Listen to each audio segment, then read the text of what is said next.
মঞ্জু ভাই, আপনি রাজনীতিবিদ হিসেবে আসলে কি মনে করেন ভোট যুদ্ধে মানে ইস্যুটা কি, মানে ৭১ ধর্ম এই বিষয়ের বাইরে অন্য কোনো ইস্যু কেন আমরা দেখি না?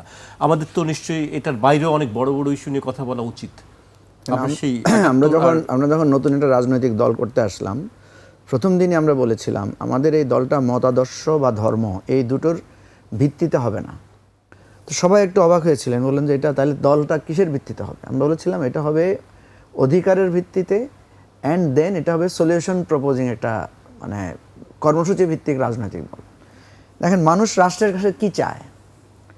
মানুষ রাষ্ট্রের কাছে চায় না যে পূজার নিয়ম কি বা নামাজের পদ্ধতি কি জানার জন্য। এটার জন্য রাষ্ট্রের কাছে আসে না। এটার জন্য সে শিক্ষকের কাছে যায়, এটার জন্য মসজিদে যায়, মন্দিরে যায়, পরিবার তাকে শেখায়, সে জন্ম নেয় একজন মানুষ হিসাবে, তারপরে তার পরিবারই তাকে মুসলিম বা তাকে হিন্দু বানায়। এই তো, রাষ্ট্র কখনো কাউকে হিন্দু বা মুসলিম বানায় না, এবং এটা রাষ্ট্রের দায়িত্বের মধ্যে পড়ে না। রাষ্ট্র প্রোটেক্ট করে যে যার যার ধর্ম যাতে সে করতে পারে, রাষ্ট্র এখানে একটা রেফারের ভূমিকা পালন করে।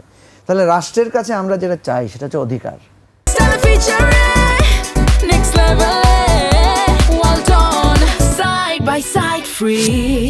একজন মানুষ জন্ম নিলে তার পিতা কি তাকে হত্যা করতে পারে? পিতা যদি মনে করে যে আমি আমার ছেলেকে খাওয়াইতে পারবো না, তারা মেরে ফেলি, মারলে সে রাষ্ট্রের কাছে অপরাধী হয়। কারণ এই লোকটা জন্মের সাথে সাথে রাষ্ট্রের কাছে বেঁচে থাকার একটা অধিকার নিয়ে জন্ম নেয়। তখন তার জন্মদাতা পিতা বা যিনি উদরে ধারণ করেছেন যে মা, তাকে হত্যা করতে পারেন, তখন সে কিন্তু আসামি হয়ে যায়। তাহলে রাষ্ট্রের মূল ভিত্তি নাগরিকের সাথে হচ্ছে অধিকারের সম্পর্ক, এবং সেই অধিকারটা ধর্ম বর্ণ নির্বিশেষে সবার সমান। রাষ্ট্র জন্মগ্রহণ করার পরে একজন ব্যক্তি তার রাষ্ট্রের কাছে তার দায়িত্ব হয়ে যায় তার লালন পালন, নিরাপত্তার, ধর্মের ঊর্ধ্বে উঠে যায়। এখন প্রশ্ন হচ্ছে, রাষ্ট্রের এই অধিকারের প্রশ্নের জায়গা থেকে অধিকারটা কে নিশ্চিত করবে? আমাদের এখানে দুটো প্রশ্ন আপনি যেটা বলেছেন, যেমন এই রাষ্ট্রের জন্ম হয়েছে ৭১-এর মুক্তিযুদ্ধের মধ্যে দিয়ে আমরা যদি বলি, তাহলে রাষ্ট্রের এই জন্মটাকে প্রশ্নের ঊর্ধ্বে রাখতে হবে। ঠিক আছে, আমাদের বিতর্ক থাকতে পারে, আর্গুমেন্ট থাকতে পারে, কিন্তু আমাদের সবাইকে মেনে নিতে হবে যে এই রাষ্ট্রটা একটা বৈষম্যের জায়গায় ছিলাম। পাকিস্তান রাষ্ট্র আমাদের উপর বৈষম্য আরোপ করেছিল, ফলে আমরা কম্বাইন্ড ডিসিশনে একটা রক্তক্ষয়ী যুদ্ধের মধ্যে দিয়ে আমরা স্বাধীনতা অর্জন করেছি। এই রাষ্ট্রটা ফ্যাক্ট। আপনি দেখবেন যারা স্বাধীনতা যুদ্ধে বিরোধিতা করেছিল তারাও কিন্তু এখন রাষ্ট্রটাকে মানে, তারাও স্বাধীনতা দিবস মানে, বিজয় দিবস মানে, পতাকা মানে তো তার ভিতরে কিছু থাকুক না থাকুক, বাইরে এসে সে মানছে, তার মানে এটা মানতে আপনি বাধ্য, তাহলে আপনি রাষ্ট্রের নাগরিক। এটা একটা ব্যাপার।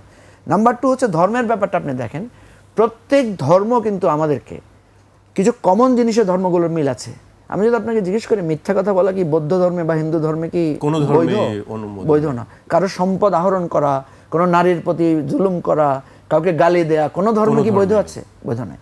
ধর্মের এবাদতের জায়গাটা যেটা, মানে আমি কিভাবে প্রভুর বন্দনা করব, আমি কিভাবে আল্লাহর, এখানে অমিল আছে, এখানে একদম কনফ্লিক্ট আছে।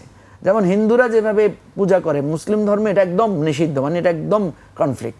বাট সত্য কথা বলা, মানুষকে শ্রদ্ধা করা, আমানত রক্ষা করা, একে অপরের প্রতি সহনশীল হওয়া, এগুলো প্রত্যেক ধর্মে দেখবেন আপনি একই মিল আছে। তাহলে ধর্মের সাথে ধর্ম যদি একজন মানুষ মানে, তাহলে কিন্তু সে রাষ্ট্রের একটা ভালো নাগরিক হয়ে যেতে পারে।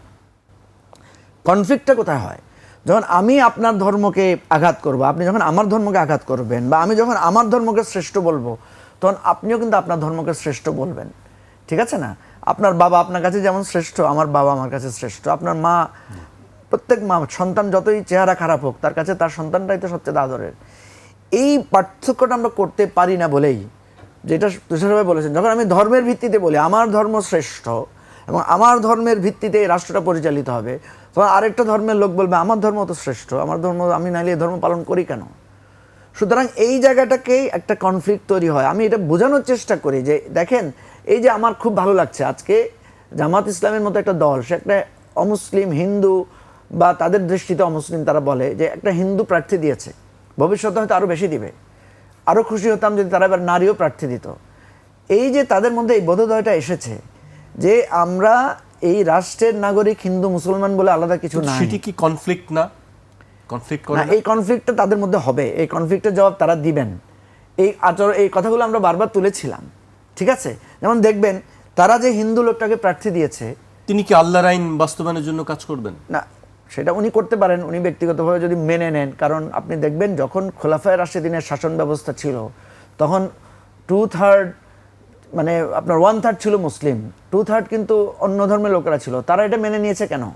তারা একটা ওই ধরনের খোলাফা রাশিদিনের রাষ্ট্রকে মেনে নিয়েছে ইন টার্মস অফ ওইটা একটা সুশাসনের রাষ্ট্র ছিল বলে। এখন দেখেন আমাদের দেশের, আমি বলি হুজুরদেরকে যদি আপনি একটা দুইটা অপশন দেন যে ভাই আপনাকে দুইটা পাসপোর্ট দেওয়া হবে, আপনি কি সৌদি আরবের নাগরিক হইতে চান না আমেরিকার নাগরিক হইতে চান? আমার ধারণা 80% হুজুর আমেরিকার নাগরিক হইতে চাইবে। কেন? ইন টার্মস অফ তার সেখানকার সুশাসন, তার অধিকার, সেখানে উন্নত অর্থ ব্যবস্থা, উন্নত শিক্ষা ব্যবস্থা, উন্নত নাগরিক জীবন নিরাপত্তা, এটার জন্যই তো রাষ্ট্রের কাছে আমাদের চাওয়া হচ্ছে এটা ভাই।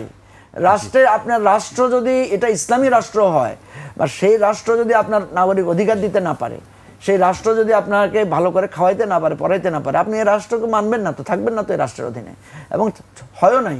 আপনি দেখবেন হজরত ওমরের সময় যখন, মানে এটা আমি জানি না কতটুকু অথেন্টিক, বাট আমরা শুনেছি যে যখন অভাব দেখা দিয়েছে তখন উনি শরিয়ার আইন স্থগিত করেছিলেন, যে মানুষকে তুমি খাওয়াইতে না পারলে হাত কাটার বিধান যেটা আছে, যে চুরি করলে মানুষকে কঠিন শাস্তি দেওয়া হবে, এটা রহিত করেছিলেন। তার মানে কি, আর আগে রাষ্ট্রের কাজ হচ্ছে অধিকার নিশ্চিত করা, তারপর আপনাকে শাস্তি আরোপ করা। এটা এটা এটা কমন রুল পৃথিবীতে। ওই যে বলে না, ভাত দেওয়ার ইয়ে নাই কিল মারার গোসাই, একটা কথা বলে না? তো ভাত দেওয়ার মুরদ নাই, ভাত দেওয়ার মুরদ নাই, কিল মারার গোসাই। রাষ্ট্র কোনোদিন কিল মারার গোসাই হতে পারে না। ওই রাষ্ট্র টিকবে না, ওই রাষ্ট্র মানবে না মানুষ। আমাদের রাষ্ট্রে যে আজকে এত আমাদের অশান্তি, এর কারণ কি? কারণ এই রাষ্ট্র তো ভাত দিতে পারছে না ভাই। সুতরাং আমি মনে করি ৭১-এর প্রশ্নটা গুরুত্বপূর্ণ ওই জায়গায় যে আমরা সবাই এই রাষ্ট্রটাকে মানতে হবে। এই রাষ্ট্রের আমি নাগরিক হয়েছি, এই রাষ্ট্রের ৭১-এর যুদ্ধের মধ্যে দিয়ে হয়েছে। কার কি ভুল ত্রুটি আছে এটা ওভারঅল আমাকে মেনে নিতে হবে। আমার পিতা আমাকে খাওয়াইতে পারে না, পড়াইতে পারে না, আমি আমার পিতার সন্তান, এটা আমাকে মানতে হবে। এই রাষ্ট্রের আমরা সবাই সন্তান, এটা আমাদেরকে মানতে হবে। ২ নম্বর হচ্ছে যার যার ধর্ম তার, রাষ্ট্রটা সবার। রাষ্ট্রের আর ধর্মের জায়গায় যদি আমরা কনফ্লিক্ট আনি তাহলে সব ধর্মের মধ্যে বিভেদ তৈরি হয়ে যাবে এবং এটা মারামারি লেগে যাবে। রাষ্ট্রের ওই মৌলিক নীতিগুলো ধর্মের সাথে কোনো সাংঘর্ষিক না, ওটা যদি মেনে চলি তাহলে সব ধর্মের লোকেরা একই সাথে বসবাস করতে পারবে। এই নীতিটা মেলেই আমাদের ভোট করতে হবে।